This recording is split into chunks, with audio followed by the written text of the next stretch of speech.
కష్టం ఉన్నదని చెప్పి నేను నమ్ముతున్నాను. అందుకే మిత్రులారా, విద్య మీద పెట్టే ఖర్చు కాదు, విద్య మీద పెట్టే ఖర్చు పెట్టుబడి భవిష్యత్ తరాలను నిర్మించడానికి ఉపయోగపడే ఇంధనం. అందుకే ఇవాళ మీరు ఈరోజు చేపట్టబోయే బాధ్యత ఇది ఒక ప్రజాస్వామ్య స్ఫూర్తిని నిలబెట్టేదే కాకుండా సామాజిక బాధ్యత నెరవేర్చే ఉద్యోగం.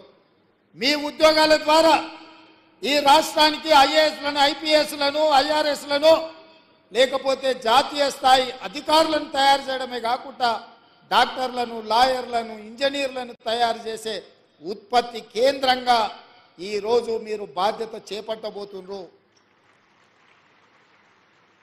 సర్పంచ్, ఎంపీటీసు, ఎంపీపీ, జిల్లా పరిషత్ చైర్మన్, జడ్పీటీసీ, ఎమ్మెల్యేలు, ఎమ్మెల్సీలను, ఎంపీలను, ఈ దేశ ప్రధానమంత్రులను తయారు చేసే విద్యను అందించేది మీరే. నేను కూడా ప్రభుత్వ పాఠశాలలనే చదువుకొని వచ్చిన, ఎక్కడ కార్పొరేట్ స్కూళ్ళల్లో చదువుకున్నాను కాదు.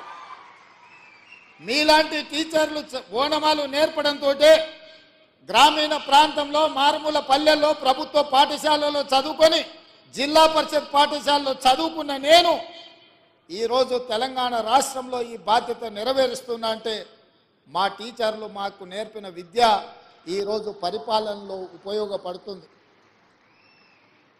నేను కార్పొరేట్ స్కూల్లో చదువుకోలే, లేకపోతే గుంటూరులోనో గుడివాడలోనో అసలే చదువుకోలే.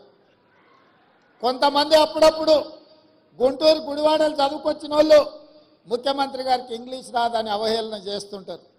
నేను ఒక మాట అడగదలుచుకుని వేదిక మీద నుంచి, చైనా, జపాన్, జర్మనీ ఈ దేశాలలో ఎవరికి ఇంగ్లీష్ రాదు, కానీ ప్రపంచంతోనే పోటీ పడిన అభివృద్ధిని, ఈరోజు ఉత్పత్తిని ఆయా దేశాలు అందిస్తున్నాయి. ఇంగ్లీష్ అనేది ఒక భాష ప్రపంచంలో ఉద్యోగ ఉపాధి అవకాశాలు దొరకడానికి ఉపయోగపడుతుంది.